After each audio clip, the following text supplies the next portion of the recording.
Hello मेरे प्यारे बच्चों, क्या हाल चाल? सब बढ़िया।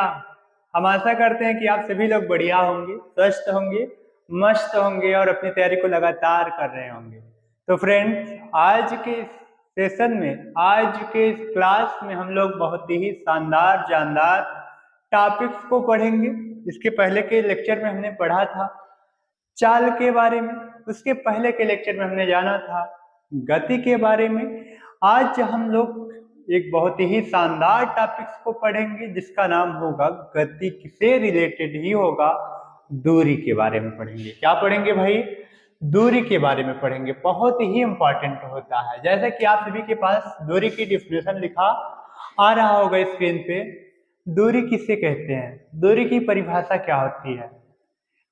किसी वस्तु द्वारा, सुनिएगा जरा ध्यान से, किसी वस्तु द्वारा तय किए गए रास्ते की लंबाई को दूरी कहते हैं। क्या कहते हैं? दूरी कहते हैं। किसी वस्तु द्वारा तय किए गए रास्ते की लंबाई को दूरी कहते हैं। दूरी का सूत्र क्या होता है?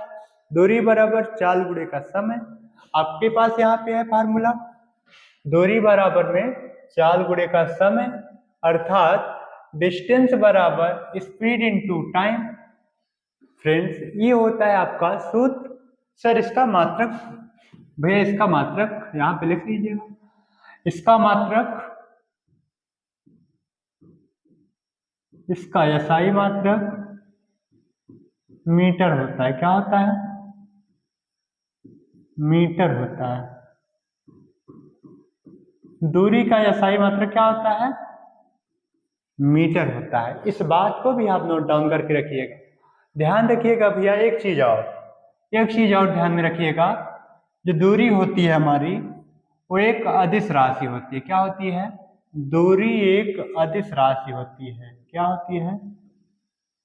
यह एक अदिश राशि होती है। अदिश राशि होती है। भैया ये सारी चीजों को आप क्लियर करके रखेंगे तो आपका बोर्ड में कहीं भी एक भी पेपर में नंबर कटने वाला है नहीं।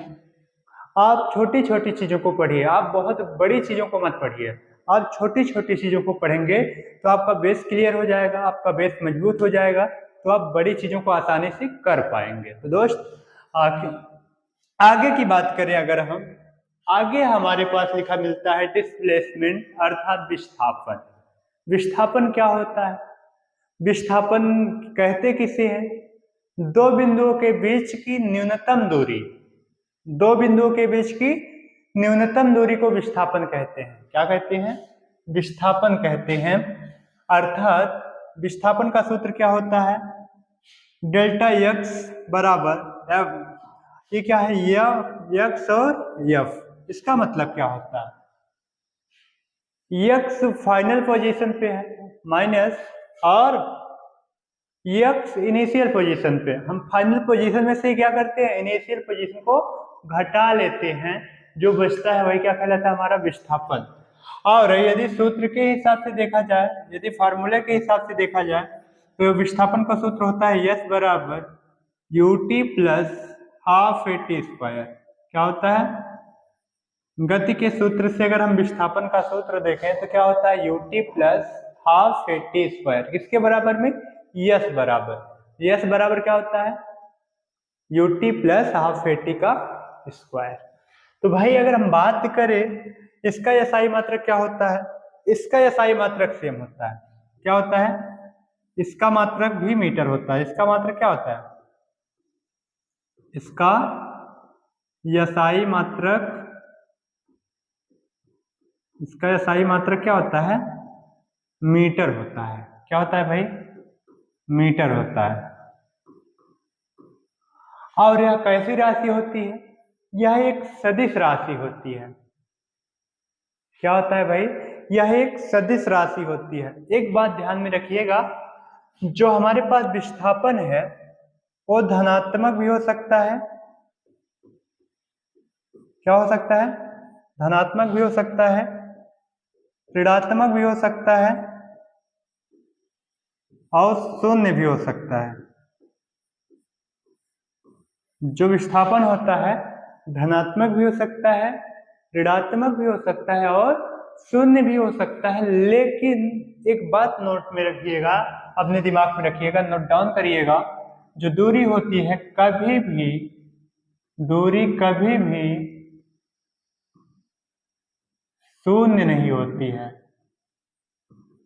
दूरी कभी शून्य नहीं होती है।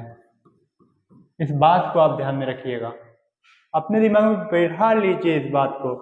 दूरी कभी शून्य नहीं हो सकती है, लेकिन विस्थापन धनात्मक हो सकता है, ऋणात्मक हो सकता है और शून्य हो सकता है। लेकिन दूरी न तो कभी शून्य होगी न तो कभी ऋणात्मक होगी, हमेशा हमेशा पॉजिटिव पोजीशन में पाई जाती है। दूरी कैसे पाई जाती है? हमेशा हमेशा पॉजिटिव पोजीशन में पाई जाती है। कहने का मतलब धनात्मक अवस्था में पाई जाती है। कौन कह रहा? वेरी गुड सर, ये गजब। चलिए आप आगे चलते रहिएगा, आपको बहुत सारी जानकारी होती रहेगी। ठीक है, यदि आपको क्लास पसंद आ रही ना मेरे भाई, वीडियो को लाइक कर दीजिएगा, और यदि पूरी चीजें क्लियर है तो कमेंट बॉक्स में #मक्खन लिखना मत भूलिएगा। यदि चैनल पे पहली बार आए हो तो बिना सब्सक्राइब किए मत जाइएगा। चलिए आगे बढ़ते हैं हम लोग। आगे की अगर हम चर्चा करें भाई कि दूरी और विस्थापन में क्या अंतर होता है, दूरी और विस्थापन में अंतर क्या होता है? Difference between distance and displacement. कहने का मतलब दूरी और विस्थापन में अंतर, difference between distance and displacement. जिसको इंग्लिश लिखना हो तो लिख सकता है, जरूरी नहीं है। ठीक है, अगर हम डिस्टेंस की बात करें, पहला चीज कि जो दूरी होती है वो क्या होती है? दूरी किसी वस्तु द्वारा जो है तय किए गए पथ की लंबाई को दूरी कहते हैं। किसी वस्तु द्वारा तय किए गए पथ की लंबाई को दूरी कहते हैं। लेकिन विस्थापन क्या होता है? दो बिंदुओं के बीच की न्यूनतम दूरी को विस्थापन कहते हैं। एक एक अंतर क्लियर है? एक को तय किए गए पथ की लंबाई को दूरी कहते हैं, दूसरी चीज दो बिंदुओं के बीच की न्यूनतम दूरी को विस्थापन कहते हैं। क्लियर? चलिए दूसरी चीज, दूरी हमारी एक अदिश राशि होती है लेकिन विस्थापन एक सदिश राशि होती है। दो आपके पास अंतर आ गए। तीसरी चीज, दूरी कभी भी शून्य नहीं हो सकती है, कभी भी ऋणात्मक नहीं हो सकती है, लेकिन बाबू क्या होगा? विस्थापन धनात्मक भी हो जाता है, ऋणात्मक भी होता है और शून्य भी होता है।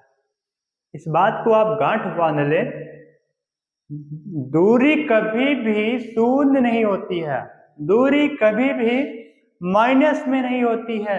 दूरी सदैव एक कंडीशन में रहती है, एक पोजीशन में रहती है, वो है पोजीशन कौन सी? पॉजिटिव पोजीशन, धनात्मक अवस्था में रहती है, धनात्मक स्थिति में रहती है। इस बात को आप नोट डाउन करके रखें। और एक बात याद रखना, दूरी का SI मात्रक मीटर होता है और विस्थापन का भी SI मात्रक मीटर ही होता है। इस बात को भी आप नोट डाउन करके रखेंगे। हमें नहीं लगता कि अब इसमें कहीं पे आपको कोई भी डाउट होगा। अगर कोई भी डाउट है तो आप हमसे कमेंट बॉक्स में कमेंट करके पूछ सकते हैं।